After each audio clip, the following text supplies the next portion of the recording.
Hello guys, and welcome to a new Steel Division video today by me, Vulcan.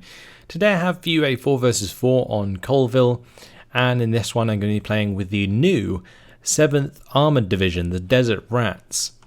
If you guys want to check out my division, I will leave the deck code in the description, so if you're getting started in the new DLC and want some reference, feel free to take that and use it yourselves. But I'm going to be showing it off today and sort of demonstrating some of the stuff I talked about in the preview, and just having a good look at the units and seeing how effective they are. So on my team today I do have Betts and Haymaker, who were on TeamSpeak with me. Then we had a random Scout Spirit, and then on the opposing side we had Dr. Rickitoffen, Getterborg's Gustav, Holy Grail and Fnug. So those guys are playing the double Festung there, and then we have a 3rd Fallschirmjäger and a 12th SS Panzer. On my team, I'm of course playing the 7th Armoured, Betts is playing the Demi Brigade SAS, so is Haymaker, and Scout Spirit's going to be taking out the 2nd Armoured French. So it's a reasonable mix of old and new divisions, which is quite nice. We're going to see quite a lot of the new units in play today, and I will try and show them off as much as possible. So I'm starting off with a sizable amount of Stuarts. We've got Stuart Reims, Stuart Reckies. I've also got the Cromwell 5 going down, and the idea I had on this right side was quite simply to just drop out recon where I needed it, and then use the Stuart Reckies to like kill off any enemy infantry and kind of stay low on my own infantry availability, and rely mostly on my Cromwells and other armour throughout Phase A. Then moving into Phase B, I can obviously try and upgrade my armour a bit, rely on the Achilles possibly, and then moving into Phase C, I'll have access to Fireflies, and this division does have 2-star Fireflies, which can then be made into 3-star Fireflies with command, so that is a pretty strong combination. So I end up changing out my Cromwell 5 actually for the Abbot of Chantry, and I'm going to be having 2 Staghounds here at the start. And this was more of an economy thing than anything else. I was planning originally to use the Cromwell 5s, like I said, but I didn't have enough to have both like an Abbot of Chantry and a Cromwell 5 without having like a dodgy amount of points left. So I decided to like get rid of the Cromwell 5, have 2 Staghounds and the Abbot of Chantry instead, and sort of skimp out on the Stuart ream that I had there with the command infantry, because I would much prefer to have mobile command than infantry command to support the tanks, basically because the infantry has a hard time keeping up with the tanks, of course. So that's pretty much my setup at the start, just a Stuart Ream to go to the right side, Stuart Ream for the mid, Stuart Ream for the left, and those are all going to be bringing in the recon. They're actually all Stuart Reckies, so sorry about that. Then I have a white truck with Desert Rats just going to be moving up this tree line here. And the reason I've got Desert Rats for this is because if they unload on this road, then they will probably run down the tree line like I am. So we'll end up engaging at the 100-meter range, which is ideal for the Desert Rats. So a pretty light start in terms of overall units. Then on this left side, I've got a Desert Rat accompanying Betts' incursion into this town. He's actually going to be bringing in the Jagdpanzer, the Panzer 4H and the Panzer 3 at the start of the game. It's a lot of armour from that Demi Brigade for sure. And he's got a couple of infantry squads in there, most likely some of the strong recon squads that the French have. On his left is going to be Haymaker, who's pushing into this town. And then on the far left we have a random teammate, Scout Spirit. He's going to try and do his best with his 2nd Armoured. And that's pretty much it. Let me just speed it up, get the deployment underway, and there we go. Off we go. So the Abbot of Chantry here is pretty light on armour, which does make it relatively vulnerable, but it is a mobile command tank. And with 11 AP, it can do a lot of damage, so that's what I was still hoping for. And against the 12th SS, or whatever else I came up against, these vehicles can all do very well, because the Festung don't particularly get any fantastic tanks in Phase A, Neither does the 3rd Volksjäger and the 12th SS. The biggest target is the Beuter Firefly. Other than that, they're all normally 259s and 258s, which Staghounds do really well against. So the choice of Staghounds here is actually relatively good. But it turns out that I actually come up against the 12th SS, and they have the Beuter Firefly. So that kind of puts a spanner in the work, but with the movement of his vehicles here, that does allow my Staghound to start engaging and get some decent shots off without actually being engaged by the Beuter Firefly itself. Meanwhile, I'm taking advantage of a hole in the front line, just getting my Stuart Recce to go up as far as they can, drop off the Recce squad there, and they will provide me information for the rest of the game. So I've brought over the Abbot of Chantry just to give my Staghounds a veterancy as well as get it involved in this fight.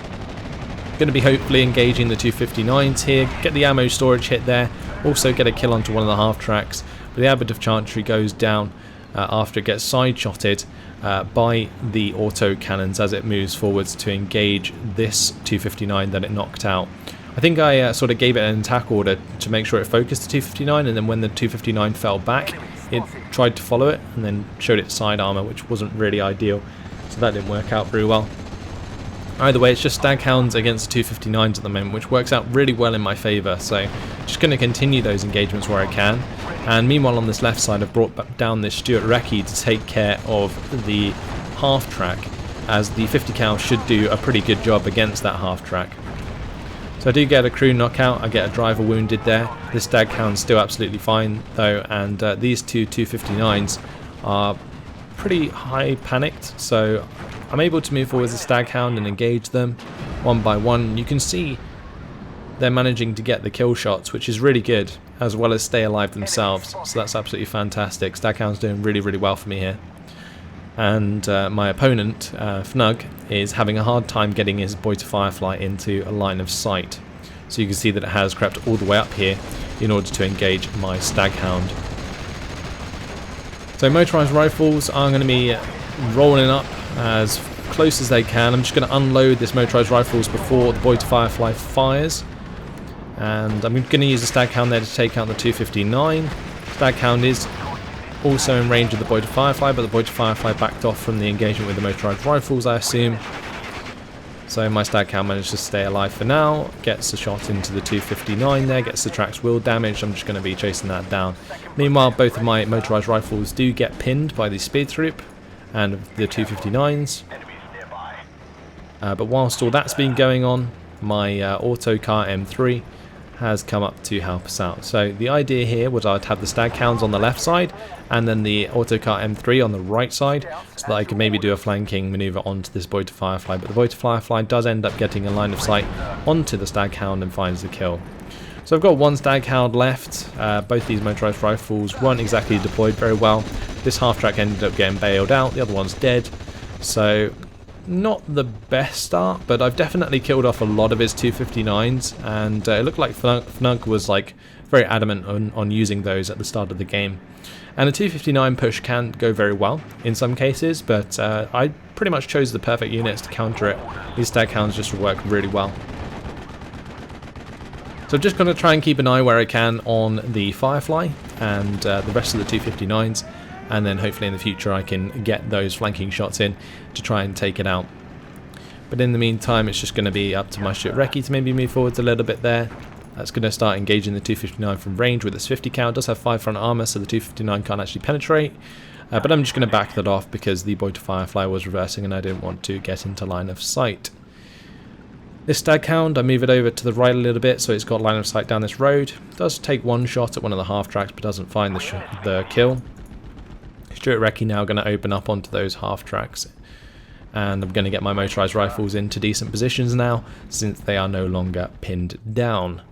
More reinforcements are on the way. I've got my Cromwell 5 coming in and the M3. M3s are the only form of AT that you get in Phase A, so you have to rely quite heavily on them, and just having a mobile force in Phase A is the main sort of thing about the 7th Armoured. Here what I do, sneak up the Staghound, just trying to get a side shot onto the Beuter Firefly. I find it, but the Staghound gets one shot, so that was unfortunate. And that should have potentially penetrated. 6 side armour. with an 8 AP at 600 meter range. And that was about 10 AP versus 6 armor, which I guess is about a 40% chance of penetration. I'm not so sure if that was going to be a side shot or not, but I went for it, and if I'd got it, it would have definitely paid off, as I would have had so much pressure on this right side. Anyway, the Stuart Recce is still slamming these half tracks and even pinning down the Panzer Grenadiers that they've dropped off. My motorised rifle's just staying on return fire in this tree line. Not going to give away their position, otherwise they'll get absolutely hammered. So my M3 on the side here has managed to get into line of sight of the 259s, taken one out already, now firing at the next one. The Boiter Firefly moved over to the left, which allowed me to sort of do this, get the autocar M3 into a decent place. Let's just zoom in on that. Very cool unit this, it looks awesome. Now I was a little bit worried that the velocity of the shell would make it inaccurate, but it hasn't been too bad from testing so far. But one thing you will notice is that I'm actually lacking quite a lot of command at the moment. I haven't got any command assisting the Cromwell 5 of the autocars, which is a pretty big mistake, honestly, because I lost the Abbot of Chantry quite early on. I just didn't replace command because I didn't realise. But either way, there managed to pick off a half track, and that's good. This Stuart Recce's moved up. It did manage to take out a half track or a Panhard over here, which opened up the right side of the town for bets. And yeah, we were in a pretty good spot. Just got to close off this little bit of ground here and continue to try and use my M3 autocars to pick off the rest of the 259s. Second Cromwell is on the way to accompany the first, and I just felt like I needed more and more tanks at this phase to try and get myself into a position where I could flank the Boiter Firefly and take it out. Because as long as that Boiter Firefly is sat there, there's no way that I can move up. There's no way that I can attack, basically.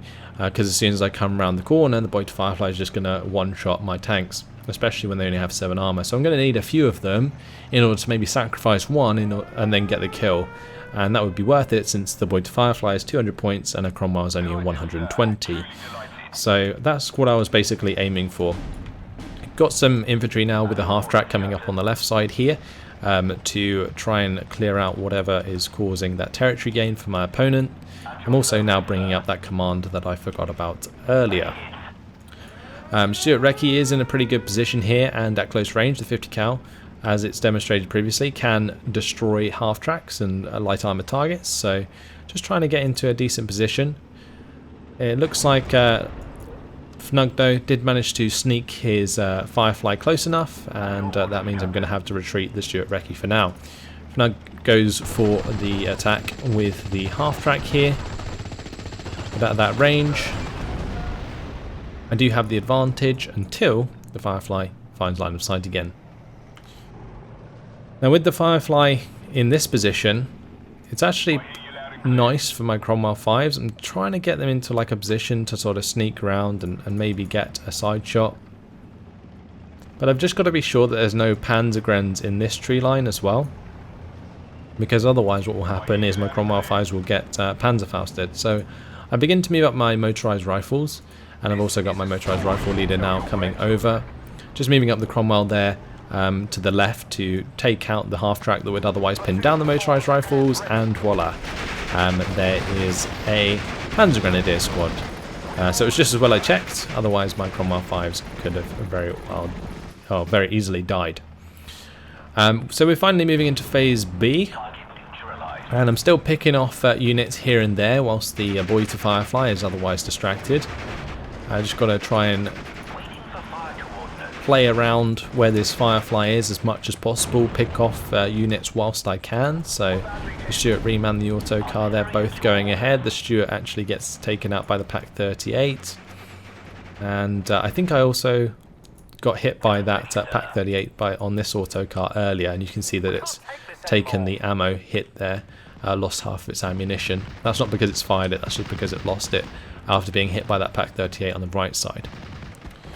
So motorised rifles engaging Panzer Grenadiers there. Panzer Grenadiers move up to Panzerfaust, the M5 half-track, but then get hit very hard in the face by a 30 cal and the Cromwell 5. Now it's time for the Cromwells to move up and clean out the Panzergrens, if I can get line of sight.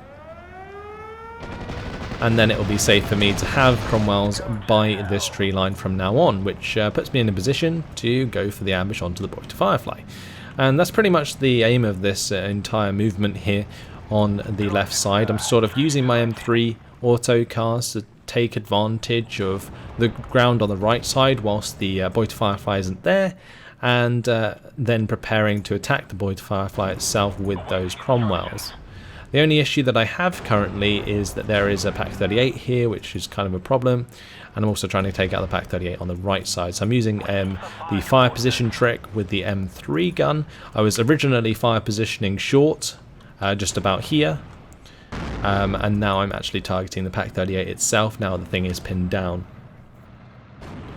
So Fnug probably would have wanted to fall this back at this point, but was most likely concentrating on where I'm attacking these two Pak 38s and the Boiter Firefly. You can also see that I've now brought up the Achilles, and that's good. So the autocar does manage to take out the Pak 38 there, so I'm going to use this Stuart Recce to try and make some ground. So 53% territory across the board at the moment. Betts is doing relatively well holding the town there, and Haymaker's made quite a lot of ground.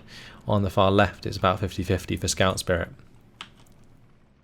So the Stuart Recce manages to get quite far up. I bring in my Mosquito Pathfinder from the left here, and we're going to get a napalm strike all along this tree line. It wasn't quite perfect, but either way did manage to hit both of the Pak 38s in the same run, so that's good.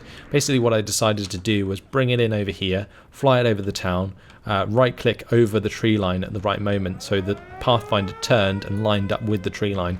And that's a really good way to get these like effective napalm strikes when there's not too many fighters to worry about yet in the game. So I use that Pathfinder to great effect to hit the Pak 38. I can then move the Cromwell 5s into line of sight to finish them off. So I believe I've already taken out one here. As you can see, the Cromwell 5 already took it out, and now I can probably move him a bit more to take out the next one. You can see I'm just doing that there out of the line of sight of the Firefly. I don't want to move out too much just in case the Firefly wants to get involved. So that's great. Both of the Pak 38 threats are out of the way. I can now go back to the plan of taking out the Boiter Firefly. You can see the Boiter Firefly has definitely been a big problem for me since the start of the game, but playing around it has led to quite a few kills so far. Recce there does manage to take out one of the Panzer Grenadiers that was very close by and on low health, so I'm just going to move them away into a different position briefly and put them back onto return fire. I smoked the Desert Rats and put them onto return fire so that that Landers shoots and runs it into them, and at close range with the multiple HE that they have, they should be absolutely fine. Betts also brings over some SAS Jeeps to help out. So Desert Rats versus Landers Schutzen.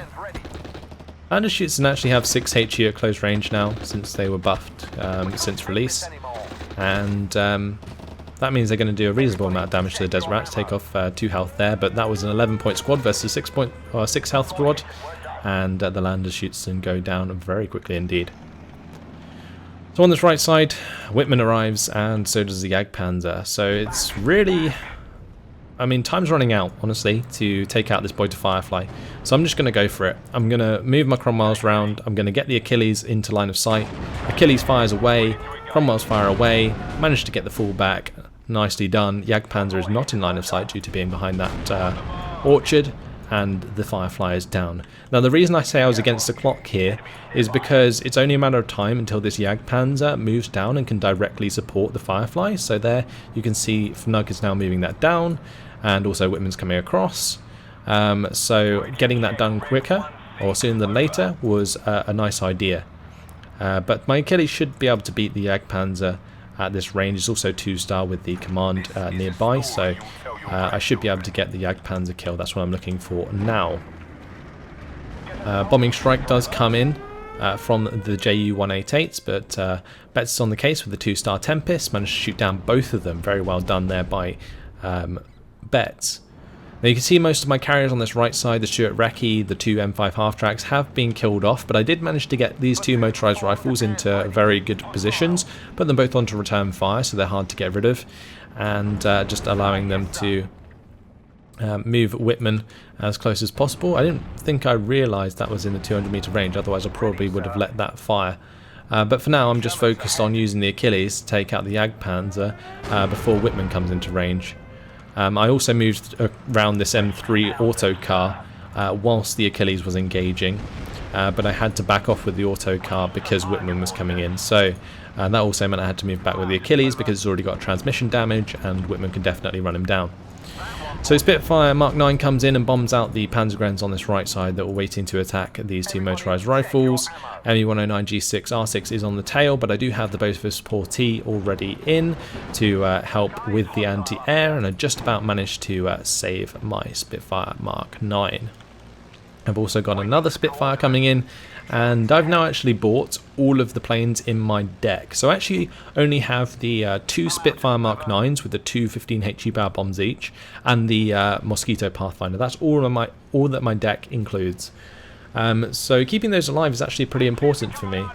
But what I do here is just bomb the 251 that was flanking my motorised rifles. It falls back towards my motorised rifles, and I managed to get the surrender there. So that was quite nice indeed, but I'm still kind of stuck because I've got 2 new threats to deal with.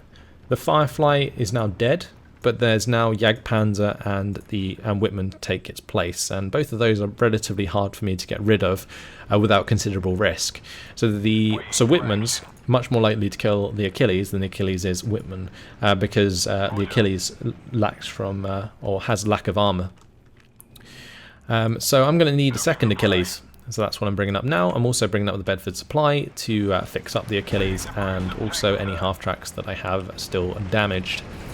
Motorised rifles get engaged upon by the Panzer Grenadiers, and these Desert Rats are still perfectly fine. SAS Jeeps have just taken out a unit there, but are now engaged by the Jagdpanzer of Fnug, so Bess is going to try and get out of there with his SAS Jeep. But whilst Fnug is kind of distracted on that side, I decide to go for a little push with the Cromwell 5s. You can see the motorised rifles here did manage to take care of the Panzergrenz with the help of the Cromwell 5s, and now moving forwards the Cromwell 5s to get rid of the half-track support whilst my motorised rifles run across the open. So it's all just a matter of using the units properly to support each other, and then move forwards and take the ground and use these tree lines as sort of threatening positions in which I can get ambushing onto the Jagdpanzers. So there's now 2 Jagdpanzers here and Whitman. On this right side we have motorised rifles which are now under attack from the Speed Troop and the Panzergrenz. The Speed Troop there spotted these ones in the trees, and that's causing me a little bit of issues, so I'm actually going to come in with the Mosquito Pathfinder and napalm them. You may think that this is a bit overkill, but maintaining the presence with these motorised rifles is very important. And my Achilles has finally arrived on the right side. I've also got my SP autocar here, but it's pretty low on ammunition. So the Achilles is now attack moving over to the road here, and my Bedford Supply is going to meet it. On this side I do manage to sneak forwards my Cromwell 5s and get a side shot into the Jagdpanzer as it was firing to the right side. He does trade Whitman with one of my Cromwell 5s as well. Whitman gets the kill there, and my motorised rifles as they go into this tree line get absolutely mown down. So a few trades there, but I'll take a Cromwell 5 death for a Jagdpanzer kill any day. So that worked out pretty well in my favour. SP Autocar now going to be helping clean up the fire support on this right side, taking out that half-track that was trying to use its machine gun on the motorised rifles, and the motorised rifles at 100 metre range going to slaughter the Panzer Grenadiers in the open, so that worked out pretty well indeed. Okay, crazy stuff, lots of stuff happening on this left side. Do just surrender some ROA with the Desert Rats, just got those there still helping out Bets. And I've now brought up a Crusader AA Mark II to help me on the right side, just so that the Bofors Portee doesn't have to do all the work, although it can do quite a lot of work on its own. Time for another Spitfire bombing run. Just gonna try and find a target, drop it onto the 251 here, try and get rid of any recon or infantry that I've seen earlier, and then maybe I can continue to move forwards. I managed to get the SP Autocar here to take out one of the Speed Troop squads, which was pretty good. but you can see there's quite a lot of AA. Loads of flak 38 20mm from FNUG. It is stopping my Spitfire Mark 9 bombing strikes and dealing a lot of damage to my Spitfires in the process. That wasn't very nice. My motorised rifles here nearly land a Piat squad, but I mean, what else is there to say? It's a Piat. Not very likely to hit, but what will hit is an Achilles. So I'm trying to move that up and maybe find a shot onto the Jagdpanzer, but you can see how tight that line of sight is, and I wasn't quite there yet. I'd have to sneak to the left, and I wasn't going to risk engaging the Jagdpanzer at that range, because if the Jagdpanzer was facing the right direction, it'd probably aim faster than the Achilles, and the Achilles would die. The Achilles actually, I think, suffers from the same problem that the M10 has, that the turret turns really slowly. So the aim time's pretty low. Either way, just giving some more ammunition to the Bofors 4T, fixing up these half tracks, and those will help my Achilles and other tanks against infantry as I continue to push up. I'm also bringing up some more command now, some to accompany the Achilles, some to accompany the units on the left side, maybe give me like a spare one with these motorised rifles. And now what I'm trying to do is get line of sight onto Whitman on two sides. So you can see my Achilles moving up here, manages to get shots off. At the same time, my Achilles on the left here is also firing. Whitman's trying to acquire a target. Track wheel destroyed from the 2-star Achilles. And this Achilles is going to come in and get the kill, which was relatively lucky for this Achilles, honestly, since it wasn't max range, but it does have 6 accuracy, so that helps out quite a bit. But either way, find the kill there, side armor shot into Whitman, I believe that was, and Whitman goes down. He couldn't really face towards both. I hit him from both sides, and that's why I brought the Achilles in on the far right side. SP Autocar M3 does end up getting taken out by the Flak 41. That was brought in by FNUG, so I'm going to have to be a little bit careful with my placement of the Achilles. But now I have the Stuart Ream on the way, and I've also got 2 Fireflies coming in with the Stuart Ream. So since we've moved into Phase C, these 2-star Fireflies are now available, and I'm going to try and make good use of them. I was kind of realising that I'd stacked quite a few points, so it allowed me to bring in both of the Fireflies at the same time and a bunch of infantry, even a Cromwell 6 on the income tick. So yeah, this would allow me to possibly punch through. You know, I was doing this well, and I wasn't even spending all of my points. Like, if you think about how much this stuff costs, 2 Fireflies is 210 points apiece, plus the Stuart Ream, which is another 35, plus the Command Infantry, which is another 15, so that's like 50. So that's like, I don't know, just a crazy amount of points. Good 470 points. And that was just me having that saved. Over here, motorised rifles. They hit the 251 with the Piat. Flak 88 destroys the house that the motorised rifle's staying in though, so I'm just going to get them behind the house to take cover. Meanwhile, my Achilles moves up here, just going to try and get some kills onto the vehicles next to the Flak 41. Focke-Wulf 190 comes in with a bombing strike, takes out my motorised rifles. So I've got to find out a way to take care of the Flak 41, and that is going to be this Cromwell 6, go for the fire position trick and then take it out that way. That will then allow me to move forwards with the Fireflies and the Achilles. So the problem that my opponent had early on with his Firefly was that he didn't have anything to support it, which was really bad. But now you can see here, Firefly and Cromwell both going to be aiming at this Jagdpanzer. Jagdpanzer doesn't stand a chance. 3-star Firefly, 1 shot, 1 kill at that range, easy peasy. Panzergrens tried to show themselves to put a Panzerfaust into the Stuart Ream, but at that range get absolutely annihilated by the infantry and the Stuart Ream. Again, that's 3-star rifles coming in this phase. Absolutely annihilates Panzergrens, and I've made an absolute ton of ground. But anyway, going back to what I was talking about, the Flak 41 does manage to pop my Cromwell 5 here and does harm my Achilles quite hard, but now the Cromwell 6 has come into range, and you can see that fire positioning just short of the Flak 41, so that's going to help me pin that down before attacking it directly.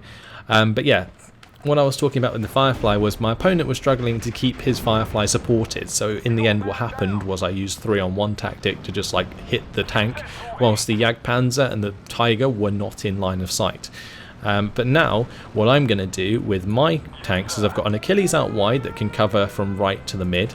Then I've got a Firefly that's just going to move through the mid. Then I've got Achilles in this orchard that can help out, and then I've got a Firefly on the left, and all of these can like crossfire cover each other, especially when moving past this tree line, which is what I'm hoping to do next. First of all, I've got to take care of this Flak 41 though, and the Cromwell 5 and the Achilles do the job. The Achilles moves up there and gets a shot in as revenge for doing the transmission damage. So I'm really starting to make a lot of ground now. M5 half-tracks making ground as well. Rifles managed to pin down the Landerschutzen, and we managed to make them surrender. That's going to allow the M5 half-tracks here to break all the way through. Stuart Ream in a decent position as well. Fireflies moving over to the left side to help take out the Flak 20mm that was in this tree line. There's also a Flak 20mm here. There's just so much AA everywhere, but I'm able to kill it off as I advance, and with all those Flak 38s dying, we're doing a lot of damage. Focke-Wulf 190 G3 flies over all of my AA, takes an absolute ton of damage. Focke-Wulf 190 G3 going to be trying to bomb out my M5 half-tracks, but I think just a bit misprediction there on where my half-tracks are actually going. On this right side, Panzer IV-H comes up, gets slammed by the Firefly 5 and the Achilles, and that actually causes my opponent to surrender. So I'm now against AI from now on, but definitely broken through already. JU-188 does come in and blow up one of my half-tracks here, but I've managed to get a motorized rifles into that tree line, which is pretty important for holding the territory. So now the AI is just going to start moving all of these units around, and that's going to allow me to start picking them off. The Verbal Wind going to go down there, half-tracks going down. There's another Panzer IV-J there, and another Panzer IV next to that, I think. So I'm just going to get my Firefly and Achilles into position, and then those Panzer IVs can't do anything. What I was surprised about was that no Panthers came in. The 12th SS is quite renowned for its Panther play, and we didn't see a single one throughout this game. My opponent relying on Whitman and the Jagdpanzers, which probably wasn't the best choice against the tanks that I have. Against things like Achilles and Fireflies, Panthers just work so much better than Panzer IVs. Of course, I mean Panzer IVs never do well against tanks that have 1,200 meter range. But more than that, the Tigers just are a little bit lackluster. And I think I would have been very much preferred to see Panthers, maybe not in Phase B, but definitely in Phase C. Like if a Fell Panther come out, that would have been a lot harder for me to deal with, although at this point I've kind of snowballed pretty hard. And with the tanks that I have on the field, the 2 3-star Fireflies and the 2 Achilles staying alive, it's pretty important for creating those crossfires that would allow me to double team or even triple team a Panther if it came out. So I was in a good position nonetheless, and maybe it wouldn't have helped after all. But another Jagdpanzer now coming out from the AI, and you can just see how much of the map that I've just taken on this right side, which is pretty crazy. But yeah, 8 minutes until victory, unless there is a surrender in the meantime. Firefly is going to be engaging the Jagdpanzer with 3-star veterancy, shouldn't miss, although the first shot definitely did. Second shot is not going to though, and the Achilles with its 2-star veterancy isn't going to miss much either, so that does the job there nicely. And this Firefly now going to move into range of a Tiger. Does take out my Stuart Ream on the right side that was moving up with my motorized rifles.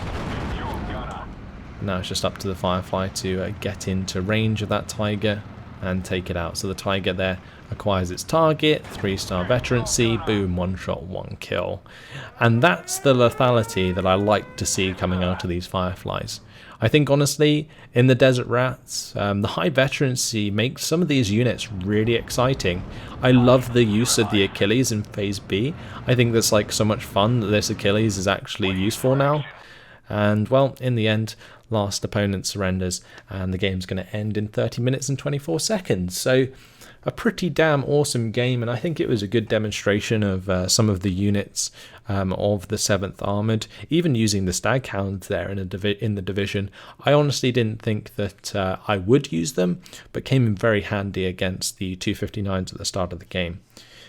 So if we jump over to the team scores, I got 3,246 kills to 970 losses, which is pretty damn nice KD. Bet's doing well as well. Haymaker a little bit negative, but that's okay, and Scout Spirit, that's perfectly fine on the left flank. Holy Grail doing pretty nicely actually with the 3,100 kills to 1,760 losses. Could say he was trying to carry his team, but either way, probably wasn't the whole story. Fantastic game for me though, and yeah, I hope that really showed off some of the new units. So let's have a look at the kills. Staghound there picking up most of the 259s is definitely what I like to see. Paid itself off and got itself a couple extra as well. M3 also picking off units here and there using the fire position trick with those with the 5 HE power. Definitely worked against the Pak 38 quite nicely. Cromwell 5 managed to pick itself up a Jagdpanzer kill, so that's always a nice job. Achilles picked up the Beuter Firefly and a Jagdpanzer. Achilles picking up the Whitman kill there. Firefly came in, took out the Jagdpanzer, multiple Flak 38s and also this Flak M36. This Firefly really doing the job though with 3 Panzer kills and a Tiger E kill. This Cromwell taking out that 88 for us on the far right side. And that's pretty much it. In terms of losses, the Beuter Firefly did mess up my Staghounds early on. That 259 did sideshot the Abbot of Chantry early. 20mm auto cannon just absolutely ripping that to shreds, and that's what you get for being a training tank. Whitman managed to pick up a Cromwell 5 and some of my half tracks and stuff that pushed up on the right side, but other than that, nothing crazy going on. Maybe the Flak 41 getting the Cromwell 5 and the M3 kill was unnecessary, but either way, it happened, and it was still a nice game. So yeah, hopefully you guys have enjoyed it, guys. Thanks for watching, and I will see you in the next one. Goodbye.